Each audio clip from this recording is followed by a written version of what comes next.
My next guest has got a huge fight coming up here against Eddie Wineland at UFC Fight Night on February 20th. It is John Castaneda back here on the program. John, how's it going? James, it's going well, man. Just working hard over here. Thanks for having me on the show. Yes, it's good to see you back in action. I know we saw you fight back in July in your debut. I know, it's been a bit, obviously, since you've been back in there. Was that always the plan, or were you trying to get a fight in there sooner?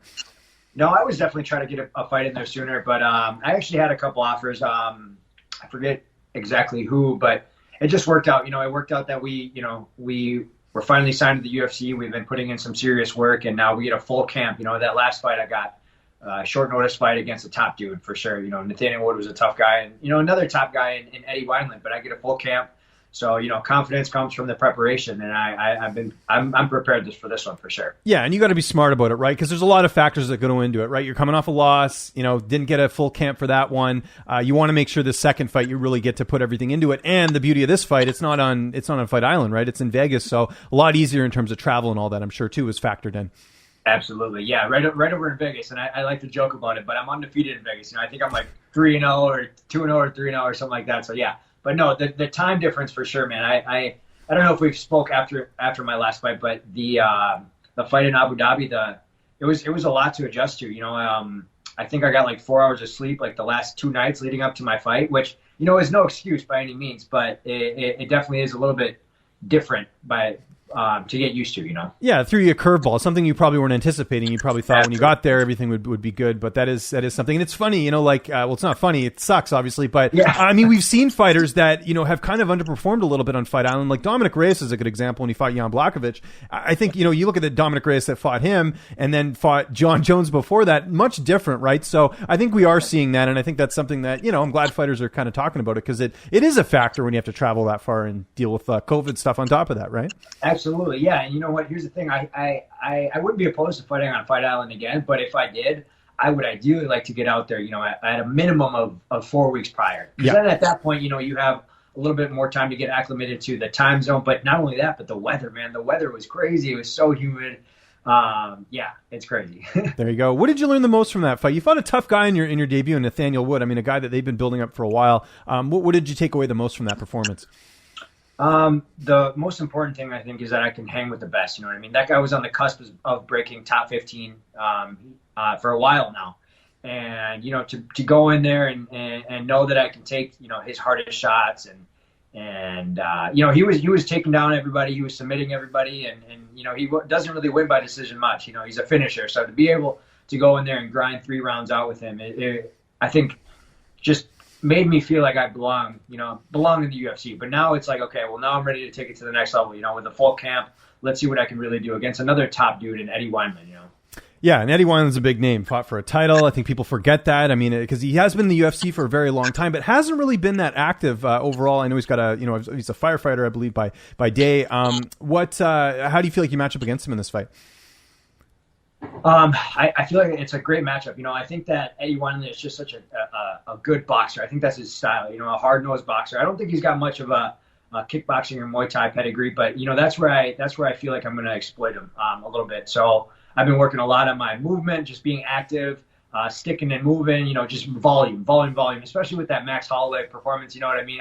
Everybody I feel like is now striving to get that output out there, right? And so we've been working a lot on that, on output, and I think that I can do that to Eddie. I can move around, I can outstrike him, and I think that I can outgrapple him as well. I know he's a strong dude. I have yet to watch any video on this guy. I'm never like let's dig deep into watching video, but all my teammates tell me that they look at his stuff and he's big into powerlifting and all these stuff. So I don't know, they just hype him up and say he's going to be strong, but I don't know. I think I can take him down. I think I have the advantage on the wrestling, and we'll see when it comes to the striking. I plan on using all my tools. Yeah. Have you done any cross training since your last fight, or has it all been at home base in Minnesota? All at home base at the academy. Yeah, but it's just been more training. I'm putting in like 6 to 7 hours a day, and it's I feel like I'm taking it a little bit more serious now that I'm in the UFC, but also the whole shutdown, the pandemic shutdown, everything's closed. So there's no excuse to do anything else. There's no excuse to go out. I used to have a part-time job actually, but now everyone's furloughed. So it's kind of like benefited my MMA career, right? There's nothing else to focus on besides my fight. So that's great. I have no kids. I have a couple dogs, but that's literally all I do all day is train. So who are you getting to work with as far as training partners? Well, obviously my head coach, Greg Nelson, but my main training partners, Quang Lee, he's an up-and-comer pro fighter there. Rashal Malik, who's a brown belt in jiu-jitsu, and he's honestly been one of my best training partners as well. When I think my jiu-jitsu is getting good, I just do a couple rounds with him and I kind of get humbled again. You know what I mean? He's a savage for sure. But I know Rose Namajunas and Pat Berry were here for a little bit, part of the camp. Oh, cool.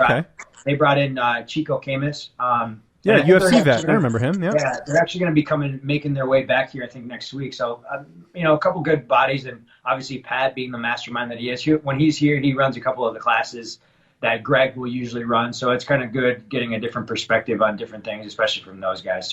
So Pat has a relationship with Greg Nelson. Then I was curious what the connection is there. Rose and Pat. So I think that's kind of where they first started their MMA career. Yeah. And I think Rose, for the last few camps, she's been making it back to Greg for at least a couple months. I think it's more of a mental thing. You know what I mean? Going back to your roots almost, Yeah. I think they're from, I might be wrong on this, but if I remember correctly, they're from Minnesota. Oh, interesting. Okay. I wasn't aware of that. I couldn't remember if it was Wisconsin or whatever, but yeah, that's interesting. So, well, that's good for you to have. Like I said, don't mark my words on that. No, for sure. No, there you go. Well, either way, they have a connection. That's kind of what we're getting at there. Imagine the weight cut's going, since you've had plenty of notice. Weight cut's going well? Yeah, weight cut's going great. Plenty of notice and plenty of training. Yeah, everything's going great. Honestly, I was just looking at my weight cut here this morning. Every morning, writing down my weight. But I think I'm a couple pounds ahead of schedule, so we're all good. Who's going to be in your corner for this fight? Greg Nelson, I'm sure? Greg Nelson, yeah. Dan Moret.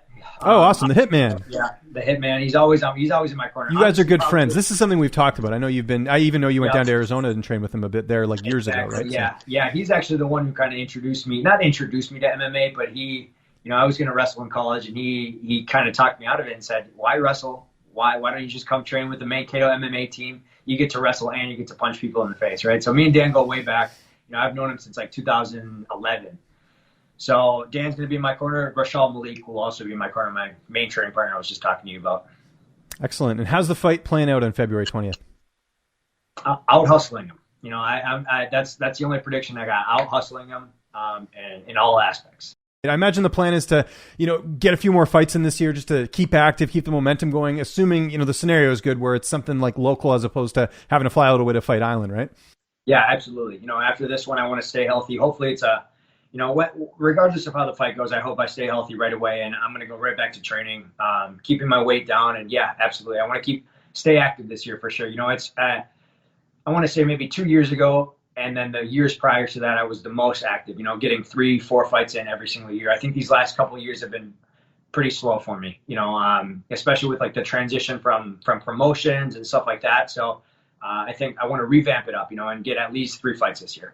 Downtime, what's that looking like? Any Netflix, any video games? What are you doing when you're not training? I know hanging out with your girl, obviously, but outside of that, what else are you doing?